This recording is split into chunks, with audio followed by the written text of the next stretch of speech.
बाद जब आए हजरत सलमा बिन अकवा की और मदद हो गई। अब ये मदीने आने लगे तो तवज्जो चाहता हूं, हजरत सलमा बिन अकवा ने पूछा, मैं तो अकेला दौड़ा रहा था, कोई मुझे न देखा था न ये वाकई की किसी को खबर थी, तुम यहां तक कैसे आए? तुमको किसने भेजा मेरी मदद के लिए? मुसलमानों याद रखो, मेरे मुस्तफा की वफादारी में जब कोई निकलता है तो कहां से मदद आती है अंदाजा भी नहीं होता। हजरत सलमा बिन अकवा ने उनसे पूछा अबू कुतादा से, तुम आए कैसे? हजरत अबू कुतादा ने जो जवाब दिया वो और ताज्जुब का था। कहा हमने नहीं देखा, हमको मालूम भी नहीं तुम किसके साथ गए हो, हमें ये वाकया भी नहीं मालूम, लेकिन हम अपने खीमे में बैठे थे, हमारा ये घोड़ा दौड़ता हुआ है, ये घोड़ा दौड़ता हुआ आया और दोनों पैर बार बार उठा करके हिनहिनाने लगा। मेरा घोड़ा ऐसा कभी करता नहीं, वो जिहाद में जाने वाला घोड़ा है, फरमाबरदार है। अबू कुतादा ने उसको सहलाया लेकिन फिर भी वो खामोश नहीं हुआ। हजरत अबू कुतादा कहते मैं पहचान लिया, वो अपनी पीठ पर मुझे सवार करना चाहता है। मैं इसकी पीठ पर बैठ गया। मेरे साथी भी ताज्जुब में थे, इतनी वक्त गुजर जाने के बाद घोड़े को न भूख लगी है न प्यास लगी है, ये कहां ले जा रहा है? अबू कुतादा कहते ये घोड़ा है जो तुझ तक हम सबको ले आया है। हजरत सलमा बिन अकवा ने कहा हाँ मुझे याद है, जब मैं उन 400 को दौड़ा रहा था तो तुम्हारा घोड़ा मुझे देख रहा था। पता ये चला दुनिया का हर जानवर भी मेरे मुस्तफा का वफादार है। अगर तुम नबी पाक सल्लल्लाहु अलैहि वसल्लम की इज्जत व हुर्मत के लिए उठते हो तो चूंटियां अपने सुराख में तुम्हारे लिए दुआ में मशगूल हो जाती हैं, मछलियां पानी में तुम्हारे लिए दुआएं करती हैं। अजीजा ने गिरामी वकार, आज मैं अपने जुमलों को समेटते हुए ये बात कहता हूँ, धोराजी की सरजमीन मैंने कभी सुना नहीं या कभी आपसे मुलाकात नहीं की, लेकिन इतना बड़ा मजमा हमें जो सुनने के लिए बैठा है, लोग मुसाफे के लिए आए, फूल हार पेश किए, टूट पड़ते हैं मुलाकातों के लिए। मैं अक्सर जलसों में भी और अपने प्रोग्रामों में ये कहता हूँ, मुझे जो आप इज्जत की निगाह से देखते हैं या मिलना चाहते हैं या देखना चाहते हैं या सुनना चाहते हैं, तो वो इसलिए नहीं है कि किसी बाप का बड़े बाप का बेटा है या किसी सियासी पार्टी का नेता है। आपकी जो मोहब्बत है वो सिर्फ इसलिए है, ये नाज ये अंदाज हमारे नहीं होते, झोली में अगर टुकड़े तुम्हारे नहीं होते या रसूल अल्लाह, जब तक के मदीने से इशारे नहीं होते रोशन मेरी किस्मत के सितारे नहीं होते। जो कुछ भी इज्जत मिली है हमें आज, वो किसी और सलाहियत की वजह से नहीं। साफ मैं बता देता हूं, मैं मुकर्रिर आदमी नहीं, मैं खतीब आदमी नहीं, मैं वो शोलाबार मुकर्रिर नहीं हूं कि जिनकी तकरीरों से लोग बहुत ज्यादा नफा उठाते हो। मैं तो तालिबे इल्म आदमी हूं। मेरे आका सल्लल्लाहु ताला अलैहि वसल्लम के लिए इतनी वफा करना जानता हूं कि मैंने यह अहद कर लिया है, मेरे जिस्म में जब तक खून बाकी रहेगा, एक भी सालिम कुत्ता मेरे आका की तरफ उंगली भी उठाए, हम अपनी गर्दन भी निछावर करने को तैयार रहेंगे।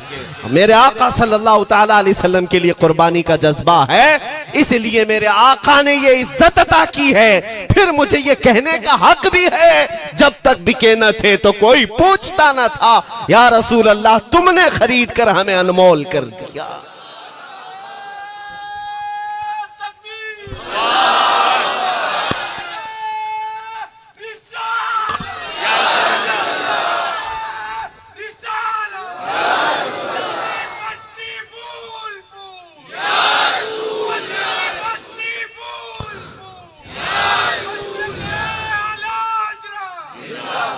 मेरे अजीजों, इस बात पर आज तुम्हारा इत्तिहाद होना है, आज तुम्हारा इत्तिहाद होना है। मैंने काफी इलाकों के दौरे किए और देख लिए, लोग जो कहते हैं हम बिखरे हुए हैं, बटे हुए हैं, टुकड़ों में हैं, लेकिन मैंने सबको देखा, यकीनन फिरकों में भी बटे हैं, सिलसिलों में भी।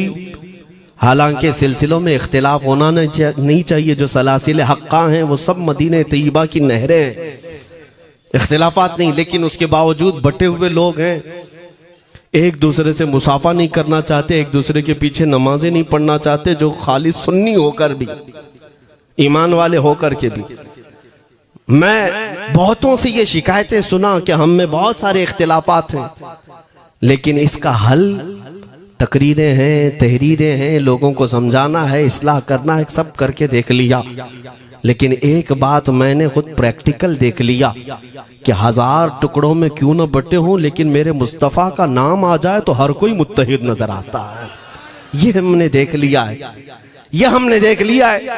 किसी भी पीर से बैत क्यों ना हो, मैं दूसरों की बात नहीं करता, लेकिन मैंने पूरे हिंदुस्तान के कोने कोने में देखा है जाकर के, किसी भी सुन्नी सहीहुल अकीदा पीर से बैत क्यों ना हो, अगरचे उसके आपस के झगड़े हों, लेकिन हमने एक मजमे में मुझे सुनने वालों को, ऐसे इख्तिलाफ वालों को भी देखा, दोनों सुन रहे हैं।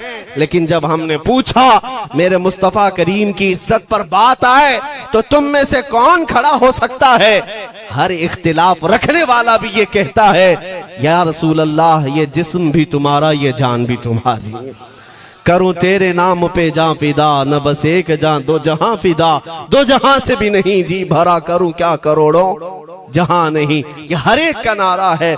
इससे पता ये चला कि आज तुम सबको अगर कोई चीज जोड़ सकती है तो नाम मोहम्मद है, मेरे मुस्तफ़ा करीम सल्लल्लाहु अलैहि वसल्लम की मोहब्बत है। गुंबदे खजरा की छांव में सबको जमा करो, इंशाअल्लाह अज़ीज इत्तिहाद बरकरार रहेगा।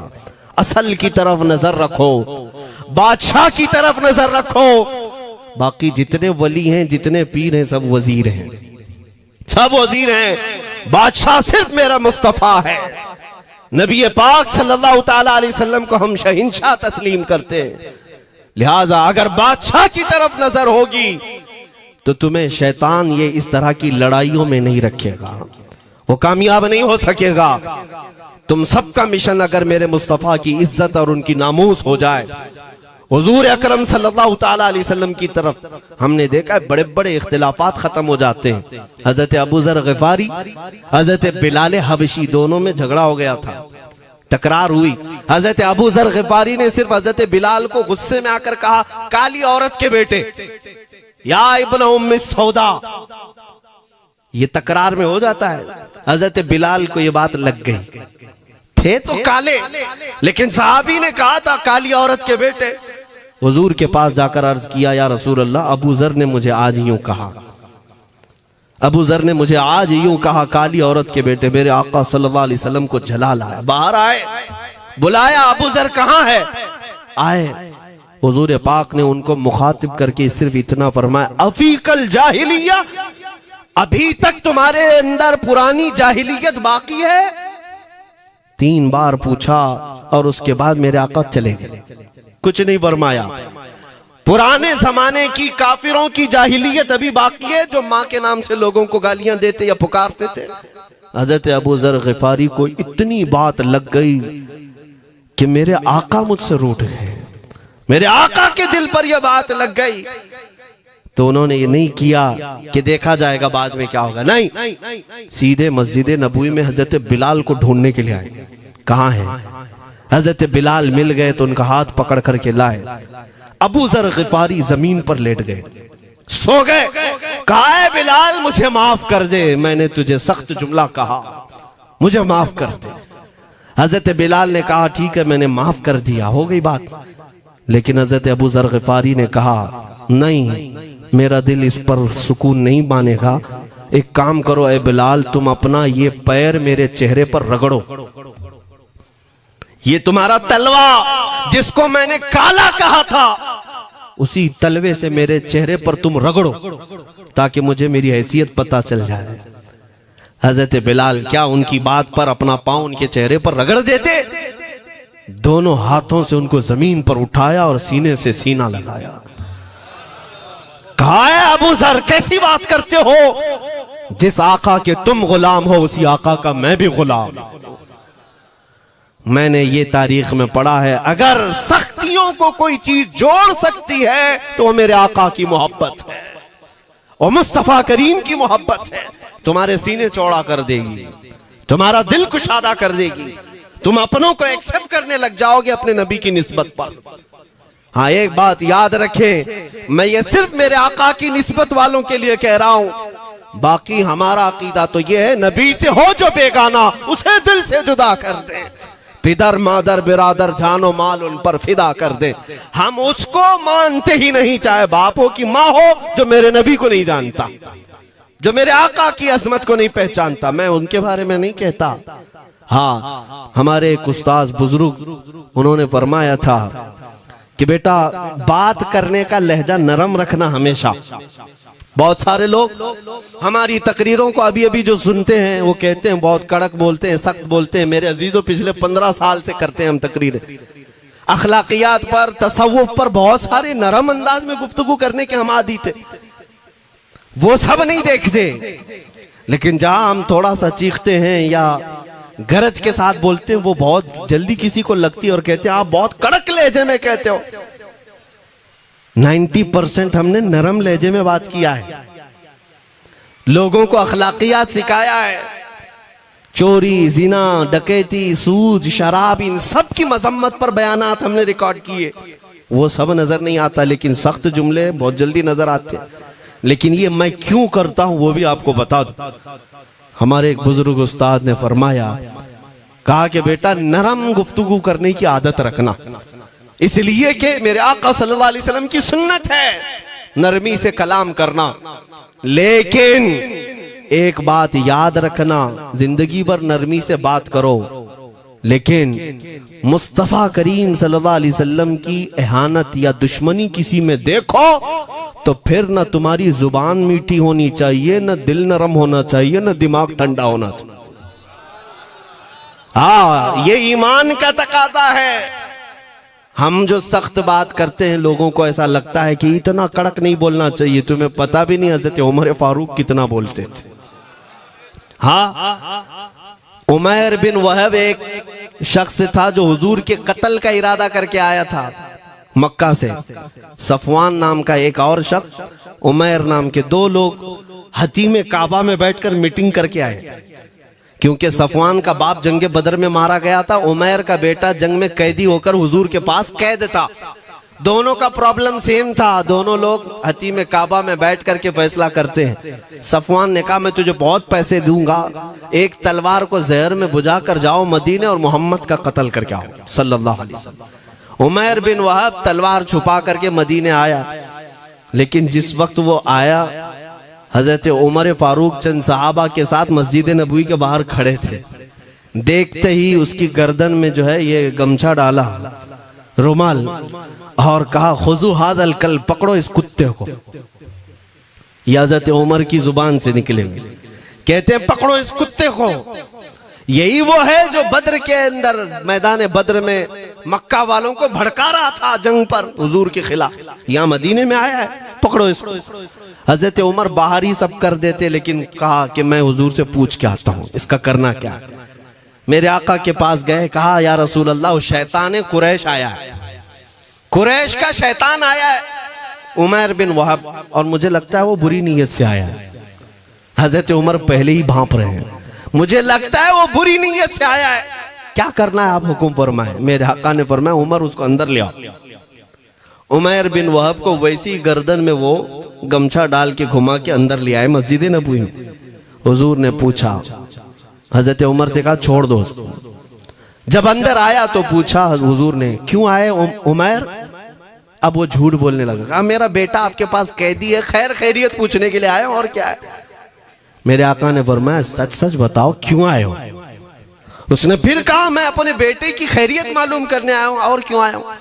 हुजूर ने फरमाया खैरियत मालूम करने आए तो तलवार लेके क्यों आए हो। उसने तलवार दिखाने के लिए फेंक दिया, कहा इस तलवार का क्या होना है। तलवार तो हमारे पास बद्र में भी थी, लेकिन पता आप ही के साथ थी। बड़ी बड़ी बातें करने लगा। मेरे आका को जलाल आया और कहा उमैर वो बात क्यों नहीं बोलते जो तुम सफवान के साथ काबा के हतीम में बैठकर करके आए हो।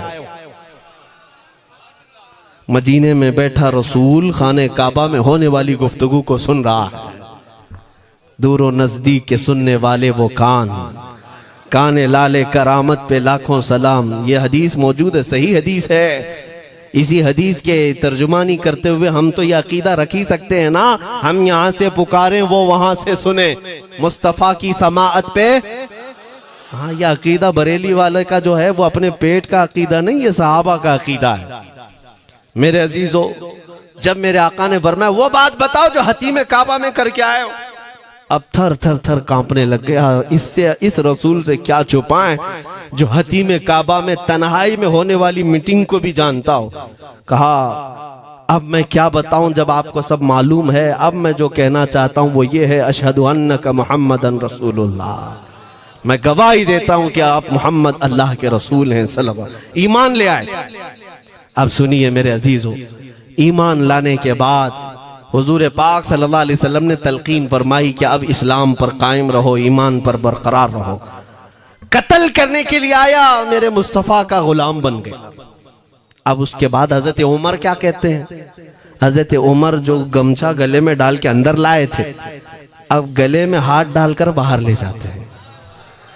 और बाहर जो साथी खड़े थे उन सबको मुखातिब करके कहते हैं, लोगों सुनो।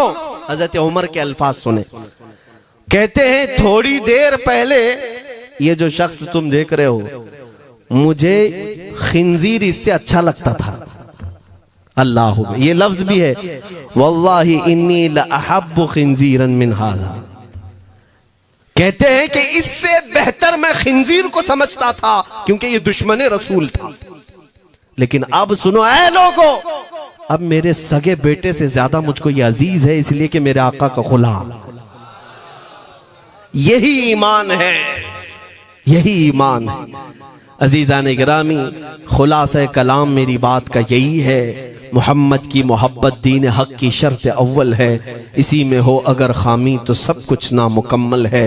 इकबाल ने क्या खूब कहा था, अगर पहचानना हो तो मेरे अजीजों पहचानो, तुम मेरे आका सल्लल्लाहु अलैहि वसल्लम के कदमों तक अगर पहुंच गए तो यही दीन है। बमुस्तफ़ा बरसा खैश के दी हमाउस, गर्ब उन रसीदी तमाम बुल हबीस। अपने आप को हुजूर तक पहुंचा दो, इसी का नाम दीन है। और अगर वहां तक नहीं पहुंच सके, जिंदगी पूरी अबू लहब की तरह है। हो ना ये फूल तो बुलबुल का तरन्नुम भी ना हो, चमने दहर में कलियों का तबस्सुम भी ना हो ना ये साकी तो मैं भी ना हो, खुम भी ना हो, बस में तौहीद दुनिया में ना हो, तुम भी ना हो। या रसूल अल्लाह, खीमा अफलाक का इस्तादा उसी नाम से है, नबज़ हस्ती तपश आमादा उसी नाम से है। दश्त में दामने कोहसार में मैदान में है, बहर में मौज की आगोश में तूफान में है, चीन के शहर मराकश के बयाबान में है, और पोशीदा हर मुसलमान के ईमान में है। वो मेरे आका की जात ही है, हर जगह है, और उसी की तरफ हमें सबको मुतवज्जह होने की आज जरूरत है। ताकत किसका नाम है, मैंने शुरू इसी बात से किया था, इसी पर खत्म करता हूं। ताकत और कुव्वत सिर्फ बॉडी बनाने को नहीं कहते, ताकत और कुव्वत सिर्फ और सिर्फ काजू बादाम खाने को नहीं कहते। ताकत और कुव्वत उसके अंदर है जो देखने को अगरचे कमजोर लगता हो, लेकिन दुश्मनों के सीने उसकी याद से ही आज भी खलबली मच जाती हो। हमने देखा है 100 साल पहले की बात, आला हज़रत इमाम अहले सुन्नत फाजिल बरेलवी इमाम अहमद रजा खां, नाम तो हर बच्चा जानता है आज, और अपनों से ज्यादा गैर भी जानते हैं और थरथराते भी हैं। लेकिन क्या कभी तुमने आला हजरत की सीरत में यह पढ़ा कि उनका जिस्म कैसा था? उनका जिस्म कैसा था? बहुत लहीम शहीम, चौड़े सीने वाले, बड़े बाल वाले, ऊंचे चेहरे वाले? नहीं मेरे अजीजों, तारीख में आप पढ़ोगे आला हजरत कसरत से लिखने की वजह से, कसरत से इबादत की वजह से जिस्मानी एतबार से बड़े दुबले पतले थे, बड़े दुबले पतले थे।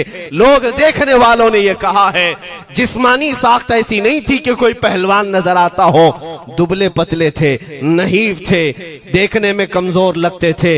लेकिन मजाल है जब वो आशिक रसूल का कलम चलता था, कलम चलता था, और वो भी यूं पुकार कर कहता था ये रजा के नेज़े की मार है, कि आदू के सीने में गार है, किसे चारा जोई का वार है, कि ये वार वार से पार है। और फिर उन काफिरों को कहा था उस इमाम अहले सुन्नत ने, किलके रजा है खंजरे खूंखार बरकबार। ये कोई दावा नहीं कर सकता आज। किल्क किसको कहते हैं समझा भी देता हूं मैं आपको।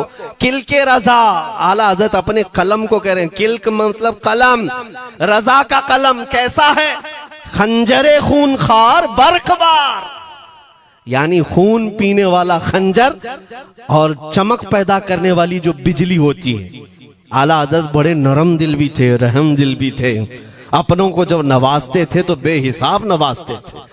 आजिजी ऐसी कि बच्चों से भी माफी मांगते, आजिजी ऐसी, और अपने पीर खाने पर जाने की बात आए तो चप्पलें कितनी दूर छोड़ जाए। गुरूर और घमंड की बात नहीं, लेकिन जब मेरे मुस्तफा के दुश्मनों से मुकाबले की बात आती तो यूं कहते, तुम क्या समझते हो किल के रजा है खंजरे खूंखार बरकबार, आदा से कह दो खैर मनाए न शर करें। ये बात ईमान के तकाजे की है। मैं आज हर आलिम से मिंबर पर बैठे हुए और हर मोमिन से यही कहना चाहता हूं, जो मेरे मुस्तफा की इज्जत की बात आए सर चढ़कर बोलना सीख जाओ। मेरे आका ने फरमाया है, जालिम और जाबिर बादशाह के सामने हक बात का ऐलान करना सबसे अफजल जिहाद है। और ये तो कर ही सकते हो। उन पाखंडियों को लफ्ज़ जिहाद से भी डर लगता है और लफ्ज़ जिहाद पर ही बड़ा प्रोपेगेंडा करते हैं। मुझे इस बात का कोई खौफ नहीं। हाँ, लोग ये कहते हैं मौलाना जिहाद के लफ्ज पर थोड़ा साइड होकर के बात कर लेते हैं। तुम बुज़दिल क्यों बने जा रहे हो? लफ्ज़ जिहाद एक पाकीज़ा लफ्ज है, मुकद्दस लफ्ज है। इस लफ्ज को अगर निकाल दिया तो मेरे आका की आधी सीरत खत्म हो जाएगी। कैसे बताओगे नबी पाक की सीरत? बदर को क्या कहोगे? तकरार हुई थी। खंदक, उहद, तबूक, खैबर, ताइफ, ये सब को क्या कहोगे? तकरार हुई थी। जिहाद लफ्ज है, सेल्फ डिफेंस का नाम है। इतना हक तो हर एक को है मेरे अजीजों। लेकिन ये तो आज मैं ये बात भी नहीं कर रहा हूं तुमको तलवार उठाओ, बंदूक उठाओ, गोली मारो, बंदूक से लो, ये सब बातें तो हम करते भी नहीं, हमें जरूरत भी नहीं। लेकिन हमें पता है हमारे अल्फाज ही काफी हैं। मेरे आका सल्लल्लाहु ताला अलैहि वसल्लम की मोहब्बत जिसके सीने में हो, मेरे आका ने जब ये फरमाया है कि हक बात का ऐलान करना सबसे अफजल जिहाद है, तो इस पर तो हर कोई आज अमल कर सकता है। हक बात कहो, मिंबरों से कहो, और ट्रस्टियों से भी कहता हूं उलमा को कहने की आजादी भी दो कि वो बुज़दिल न बनाए।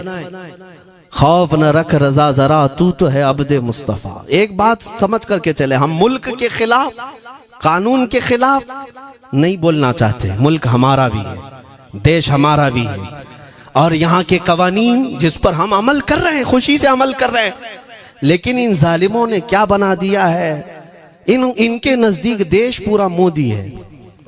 हाँ, इन साहब के बारे में मत बोलो, वो देश है, कल को अगर नहीं रहे तो देश चला जाएगा। मेरे अजीजों, किसी व्यक्ति, किसी शख्स की गलत पॉलिसियों पर तनकीद करने का नाम देश के खिलाफ बोलना नहीं है। हम अपने देश से मोहब्बत ऐसी करते हैं, ऐसी करते हैं। आज भी आजादी का दिन है ना, आजादी का दिन है। ये लगे हाथों ये बात कह करके गुजरता हूं। आज भी जा करके देखें, इंडिया गेट पर सबसे ज्यादा शहीदों के नाम जो लिखे गए हैं वो मुसलमानों के हैं। इनको क्या पता है 1857 से जो अंग्रेजों के खिलाफ लड़ रहे थे, ये लड़ रहे थे। आजादी का परचम सबसे पहले बुलंद करने वाला कोई संगी नहीं था, वो शहीद टीपू सुल्तान था। सबसे पहले तोपमैन हिंदुस्तान का, अंग्रेजों के खिलाफ आवाज बुलंद करने वाला। पूरे अंग्रेज उसके खिलाफ खड़े थे। इनको आज बोलने की तौफीक भी नहीं मिलती। और उसके अलावा वो उलमा की बात कहां चली गई आज? अंग्रेज तारीखदान ने लिखा है कि सबसे ज्यादा हमें खतरा हिंदुस्तान में मुसलमानों से था, और हमने दिल्ली से लेकर कश्मीर तक कोई एक झाड़, कोई एक दरख्त बाकी नहीं था जिसमें हमने एक आलिम को लटकाया नहीं था फांसी पर। जिनकी तादाद गिनी गई है तो तकरीबन 26,000 उलमा को इन्होंने फांसी दी थी, दिल्ली से लेकर कश्मीर तक। मुझे बताओ, जजीरा अंडमान निकोबार में किसको भेजा इन्होंने? मौलाना फजल हक खैराबादी, इनायत अहमद काकोरवी, ये तमाम वो लोग हैं। अल्लामा इनायत अहमद काकोरवी, जिनकी किताब आज तकरीबन हर मदरसे में पढ़ाई जाती है, इल्म सिखा। ये किताब यहाँ चटाई पर बैठकर लिखी हुई नहीं, उस जेल की दीवारों पर लिखी हुई किताब। उसको पढ़ करके आज बच्चे आलिम बनते, हम भी पढ़े। ये वो लोग हैं जिनको सिर्फ और सिर्फ हक बात कहने की बुनियाद पर जिंदगी भर जेल में डाल दिया गया। आज ढूंढ करके निकालो मौलाना फजल हक खैराबादी का मजार कहाँ है, और अंडमान निकोबार में, जहां काला पानी की सजा दी जाती थी। किफायत अली काफी का नाम सुना है मेरे अजीजों? ये नाम का जिक्र आना तो हक बनता है आज की रात जरूर। मुरादाबाद शहर का वो आलिम रब्बानी, वो सिर्फ और सिर्फ मुजाहिद आजादी नहीं बल्कि फना फिर रसूल भी था। आप इसी से अंदाजा लगा लें, आला हजरत जैसा आशिक, हदायके बख्शिश लिखने वाला, आला हजरत के अशार तो पता है ना, इमामुल कलाम कहते हैं।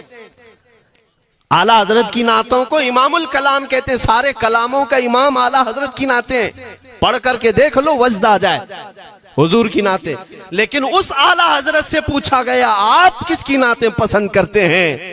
आला हजरत फरमाते हैं, मैं सिर्फ दो ही लोगों की नाते सुनता हूं, या तो हसन रजा बरेलवी की या अल्लामा किफायत अली काफी की।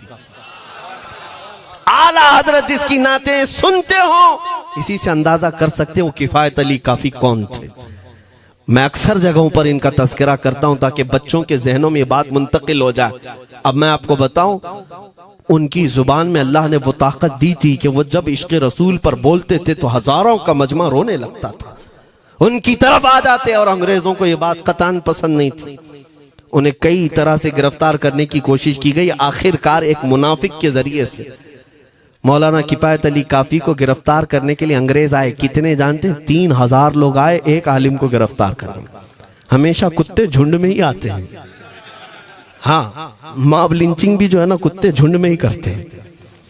किफायत अली काफी रहमतुल्लाह अलैह को गिरफ्तार करके ले गए दारुल इमारत में। अंग्रेजों ने रात के वक्त किफायत अली काफी के कपड़े खोले और उनके जिस्म पर गर्म इस्त्री फेरी। इस्त्री से पूरा दागते थे और जब चमड़ी जल जाती थी तो उस पर नमक छिड़कते थे। हफ्ता भर तक अल्लामा किफायत अली काफी को उन्होंने ये दर्दनाक सजाएं दी। बीच में कई मर्तबा उनको सामने ऑफर रखा, तुम बदल लो अपनी बातें, छोड़ दो अपनी इस कौम को वरगलाना, छोड़ दो ये सब जो तुम तकरीरें करते हो, हम अपने हुकूमत में तुम्हें ले लेंगे, वजीफा भी देंगे, ओहदा भी देंगे। किफायत अली काफी रहमतुल्लाह अलैह ने फरमाया, तुम गलत जगह हाथ मारे हो। हाँ, ये वो जगह नहीं है जहां से 500 पाउंड लेकर के कौवा भी हलाल कर दिया जाए, हर चीज जो है तुम्हारे हिसाब की बना दी जाए, ये वो जगह नहीं है। किफायत अली काफी रहमतुल्लाह अलैह ने कहा, मेरा दीन इतना सस्ता नहीं है, इतना सस्ता नहीं है। उसके बाद उन्होंने कहा, तो फिर तुम मरने के लिए तैयार रहो। कहा, खुशी से। 8 दिन के बाद उनको एक चौराहे पर ले जाकर फांसी का फंदा लगाया गया और पूरे मजमे में आपको फांसी के लिए चढ़ाया गया। अंग्रेजों ने पूछा था, कोई आखिरी वसीयत है तुम्हारी, कोई आखिरी ख्वाहिश है तो बता दो लोगों में। फांसी पर चढ़ने वाला ये कहता होगा, मेरी बीवी से मिल लूं, बच्चों से मिल लूं, जायदाद प्रॉपर्टी की वसीयत कर दूं, मेरे बाद कौन बैठेगा वो कह दूं। लेकिन किफायत अली काफी की बात पर कुर्बान जाओ। उस भरे मजमे में कहते, हाँ मेरी आखिरी ख्वाहिश एक ही है, एक बार नाते रसूल पढ़ लो। अल्लाह अल्लाह, एक बार नाते रसूल पढ़ लो। उन्होंने कहा, ठीक है, तुम्हारी इस ख्वाहिश का हम अदब करते हैं, कर लो। किफायत अली काफी रहमतुल्लाह अलैह फांसी के फंदे पर चढ़ने से पहले क्या मगन होकर के गुनगुना रहे थे। यूं कह रहे थे, कोई गुल बाकी रहेगा न चमन रह जाएगा, पर रसूलुल्लाह का दीने हसन रह जाएगा। अतलसो कम ख्वाब की पोशाक पे नाजा न हो, इस तनेवे जान पर खाकी कफन रह जाएगा। सब फना हो जाएंगे हश्र तक काफी, वो लेकिन नाम हजरत का जुबानों पर सुखन रह जाएगा। ये नाते पाक गुनगुनाते हुए चढ़ गए फांसी के फंदे पर। लोगों ने देखा, फांसी तो लगी लेकिन लबों पर उसी तरह की मुस्कुराहट थी। क्यों? ये राज है मेरे अजीजों, मरने वाला ही जानता है। फंदा बाद में लगता है, आमिना का लाल पहले तशरीफ लाता है। मौत का दर्द उसे क्या होगा जो जमाले मुस्तफा देख रहा हो, मेरे आका सल्लल्लाहु ताला अलैहि वसल्लम की तरफ महव हो। अब सुनो, मैं ये बात क्यों कह रहा हूं, तुम इन बातों से घबराना नहीं, इन बातों से डरना नहीं कि कल को अगर आपके मिंबर पर बैठकर खिताब करने वाला ये आपका गुलाम मर जाता है, कट जाता है, कोई मुझे मार देता है, तो इस बात का यकीन रख लेना, दीन रुकेगा नहीं। और मेरे आका सल्लल्लाहु अलैहि वसल्लम के नामूस और उनकी इज्जत में कोई कमी आने वाली नहीं। हमारे मर जाने से कुछ नहीं होना है, इसलिए कि हर सुन्नी बच्चा जानता है इस्लाम जिंदा होता है हर करबला। हम मरने के बाद इस बात का यकीन रखते हैं अगर हमारी मौत हो गई इस रास्ते में तो इस्लाम की आबियारी होगी, इस्लाम और फूलेगा फलेगा। और हुआ यही, किफायत अली काफी को फांसी का फंदा देकर 8 दिन तक जश्न मनाया था अंग्रेजों ने। जब मौलवी चला गया जो लोगों को तकरीर करता था, हजारों का जमा करता था, हुजूर अकरम सल्लल्लाहु अलैहि वसल्लम की मोहब्बत की बातें करता था, चला गया, हमने फांसी दे दी। लेकिन इन जालिमों को मालूम नहीं मेरे खुदा का कानून क्या है, कुदरत खुदाबंदी का कानून क्या है। मुरादाबाद शहर में ये किफायत अली काफी को 1857 के पहले फांसी दे रहे हैं और उसी साल मुरादाबाद के करीब बरेली शहर में अल्लाह ताला अहमद रजा पैदा कर रहा है। तुम एक आशिक को फांसी दिए, हुजूर पाक के चाहने वाले को तुमने फांसी देकर ये समझा कि आप खत्म हो गया इश्क की बातें करने वाला। लेकिन कुर्बान जाओ मोहब्बत मुस्तफा पर, मेरा रब ऐसे इन मक्कारों के मकर को फेरता है कि फौरन अल्लाह ताला ने ऐसा आशिक पैदा किया कि फिर बरेली की तरफ से उठने वाली आवाज एक शहर में, एक बस्ती में नहीं, दुनिया के कोने कोने में पहुंच गई। आज 100 साल हो गए उस मर्दे कलंदर इमाम अहले सुन्नत को दुनिया से गए हुए, लेकिन हर मस्जिद की मिंबर और मेहराब आवाज देती है मुस्तफा जाने रहमत पे लाखों सला, शमे बज़ में हिदायत पे लाखों सला। और फिर हमारे बच्चे भी ये आज कह जाते हैं, डाल दी कल्ब में अज़मत मुस्तफा सय्यदी आला हजरत पे लाखों सला। ये निजाम है मेरे मौला का, एक चिराग तुम बुझाओगे मौला 100 चिराग रोशन फरमाएगा। हाँ इंशाअल्लाह अज़ीज इस बात पर हम सबको जमा होना है। अल्लाह करीम हमें हमारी खोई हुई ताकत व कुव्वत अता फरमाए। आप रब तबारक व तआला की बारगाह में ये दुआ करें कि ऐ रब्बे जुल जलाल, जब तक जिंदगी बाकी है मौला मुझे तेरे नबी के वफादारों में शुमार फरमा। इसलिए मैं जब भी हुजूर की बारगाह में अरीजा पेश करता हूँ तो ये जरूर कहता हूँ, आखा बद हैं तो आपके, भले हैं तो आपके, टुकड़ों पे यही के पले हैं, रुख किधर करें, तो जिसे जो मुंह छुपाएं तो करें किसके सामने। या रसूल अल्लाह, क्या किसी और से तवक्को नजर की है? हमारा मानना तो ये है, मैंने देखा भी है अपने बच्चों को, और हम कहते हैं मेरे आका की बारगाह में, आका गुनहगार तो हो गए लेकिन आपके गद्दार नहीं है, गद्दार नहीं है। जब तक गद्दार नहीं होंगे मेरे आका की तरफ से तुम्हारे लिए हमेशा इस्तकबालिया खुला रहेगा।